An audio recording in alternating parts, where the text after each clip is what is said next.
तर अपक्ष आमदार रवी राणा यांनी उद्धव ठाकरेंबाबत मोठं विधान केलंय। देशात पुन्हा एकदा नरेंद्र मोदी सत्तेत आल्यानंतर 15 दिवसांमध्ये उद्धव ठाकरे यांच्यासोबत दिसतील आणि असं वक्तव्य रवी राणा यांनी केलंय। ठाकरे पुन्हा पंतप्रधान नरेंद्र मोदी यांच्याबरोबर ते दिसतील, कारण येणारा काळ हा नरेंद्र मोदी यांचा आहे। देशाचं भविष्य उज्ज्वल करण्यासाठी पंतप्रधान नरेंद्र मोदी यांची गरज आहे, असं देखील रवी राणा यांनी म्हटलंय। त्यासोबतच अमरावती लोकसभा मतदारसंघातून नवनीत राणा 2 लाखांहून अधिक मतांनी निवडून येणार असा विश्वास त्यांनी व्यक्त केलाय।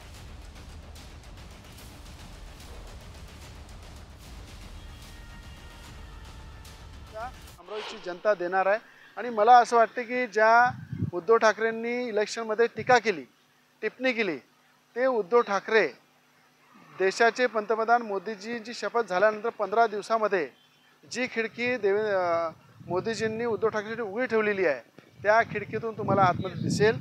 हे खऱ्या अर्थानं काळ्या दगडावरची पांढरी रेघ आहे।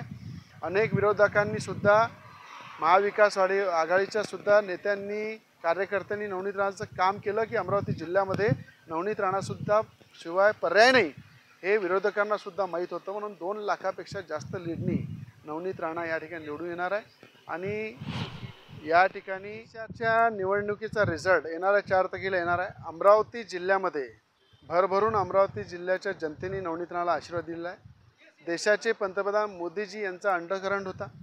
देशाचे पंतप्रधान मोदीजींनी सुद्धा अमरावती जिल्ह्यासाठी केलेला विकास, अमरावतीच्या खासदार म्हणून नवनीत राणांनी केलेला विकास, राज्याचे नेते म्हणून राज्याचे उपमुख्यमंत्री देवेंद्र फडणवीस साहेब यांनी भरभरून अमरावती जिल्ह्याला विकासासाठी दिलेले पैसे आणि देशाचे गृहमंत्री अमित शहाजी यांची जी सभा झाली, देवेंद्र फडणवीसांची सभा झाली, बावनकुळे प्रदेश अध्यक्ष यांची सभा झाली, या सगळ्यांच्या माध्यमातून ज्या पद्धतीनं मोदीजींचा अंडरकरंट ज्या ताकदीनं अमरावती जिल्ह्यामध्ये चालला, अमरावती जिल्ह्यामध्ये केलेली नवनीत राणांची कामं यांची पावतीसुद्धा अमरावतीची जनता देणार आहे।